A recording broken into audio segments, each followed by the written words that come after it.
নমস্কার বন্ধুরা, বাঙালি রান্নাবান্না চ্যানেলে সবাইকে স্বাগত। আজ আমি বানিয়ে দেখাবো সুজির এক টিফিনের রেসিপি, যা চা বা কফির সঙ্গে খেতে খুবই ভালো লাগবে।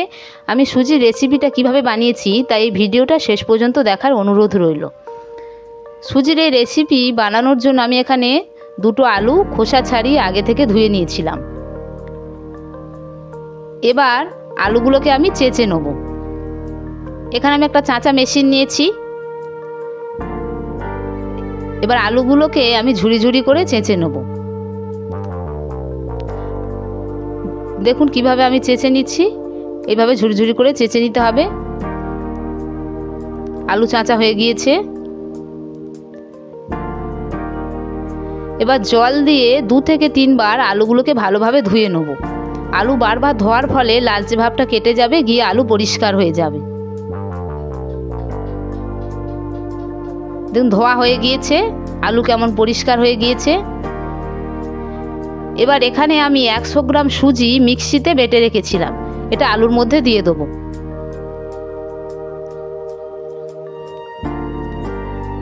আর এখানে ব্যবহার করছি 4 চামচ বেসন।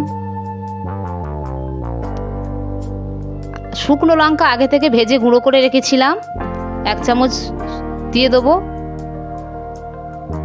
আর দিচ্ছি 1 চামচ চাট মশলা, 1 চামচ গোটা মৌরি, 1 চামচ গোটা জিরে, হাফ চামচ ধনের গুঁড়ো, হাফ চামচ গোলমরিচের গুঁড়ো, 1 চামচ লঙ্কার গুঁড়ো, 1 চামচ হলুদের গুঁড়ো, হাফ চামচ গরম মশলা।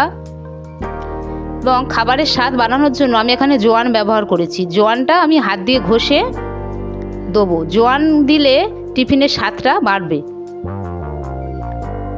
এবার সব কিছু আমি মিশিয়ে নেব। যদি আমার এই রেসিপিটা ভালো লেগে থাকে তাহলে আমার চ্যানেলটাকে একটা সাবস্ক্রাইব করবেন, কমেন্টে লিখে জানাবেন আমার এই রেসিপিটা কেমন লেগেছে।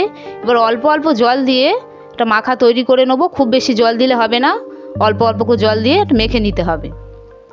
মাখা হয়ে গিয়েছে। এবার এটা আমি 5 মিনিট রেস্টে রেখে দেবো। যেহেতু সুজি এখানে ব্যবহার করেছি, সুজিটা সফট হয়ে মিশে যাবে। ঢাকা দিয়ে 5 মিনিটের তারে আমি রেখে দিচ্ছি। 5 মিনিট পরে ফিরে আসছি। দেখুন মাখাটা কেমন হয়েছে, সব কিছু ভালোভাবে মিশে গিয়েছে। এবার এখানে দিচ্ছি ধনেপাতা কুচি, কাঁচা লঙ্কা কুচি এবং অল্প পরিমাণে লবণ। লবণটা আমি আগে ব্যবহার করিনি, শেষে করলাম, যেহেতু আলু থেকে জল বেরোয় তাই আগে আমি লবণ দিলাম না।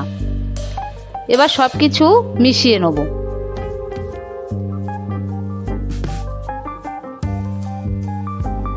সব কিছু মাখা হয়ে গিয়েছে।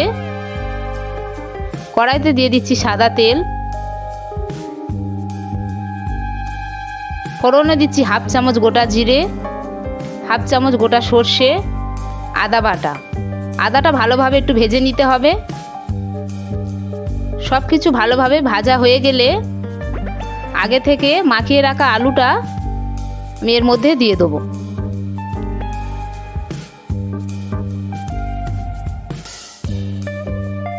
আলু ভালোভাবে নেড়ে চেড়ে একটা শুকনো মাখা তৈরি করতে হবে। যতক্ষণ না কড়া থেকে ছেড়ে যাচ্ছে এইভাবে আলু মাখাটাকে তৈরি করে নিতে হবে। প্রত্যেকে বাড়িতে বানিয়ে দেখবেন এবং ভালো লাগলে আমাকে কমেন্টে লিখে জানাবেন। দেখুন আলু মাখা প্রায় কড়া থেকে ছেড়ে এসেছে।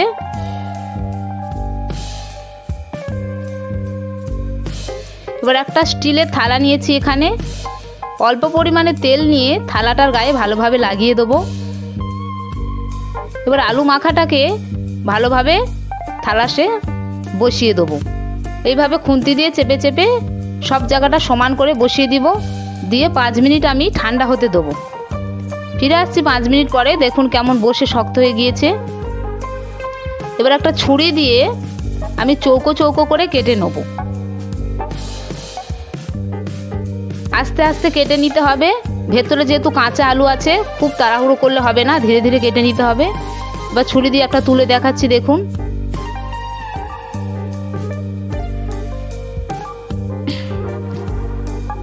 এবারে আমি হাত দিয়ে চেপে চেপে একটা চৌকো আকৃতির করে নেব। ধারগুলোকে ভালোভাবে চেপে চেপে সমান করে দিতে হবে। দেখুন কিভাবে আমি চেপে সমান করে দিচ্ছি। এইভাবে করে নিতে হবে প্রত্যেকটা এইভাবে আমি করে নিয়েছি। হয়ে গেছে আমার সব কটা। দেখুন কেমন লাগছে দেখতে। এবারে কড়াইতে দিয়ে দিচ্ছি সাদা তেল। তেল ভালোভাবে গরম হয়ে গেলে এবার একটা একটা করে আমি ভেজে নেব। গ্যাসটা এই সময় কমিয়ে রাখতে হবে। খুব জোরে গ্যাস দিলে এগুলো পুড়ে যেতে পারে। গ্যাস অল্প কমিয়ে রেখে ধীরে ধীরে ভেজে নিতে হবে। এই রেসিপিটা চা বা কফির সঙ্গে খেতে খুবই ভালো লাগে। প্রত্যেকে বাড়িতে বানিয়ে দেখবেন। বাচ্চা থেকে বড় প্রত্যেকেরই খেতে খুব ভালো লাগবে। দেখুন কেমন লাল লাল করে ভেজে নিয়েছি। হয়ে গেছে সুজির আলুর রেসিপি।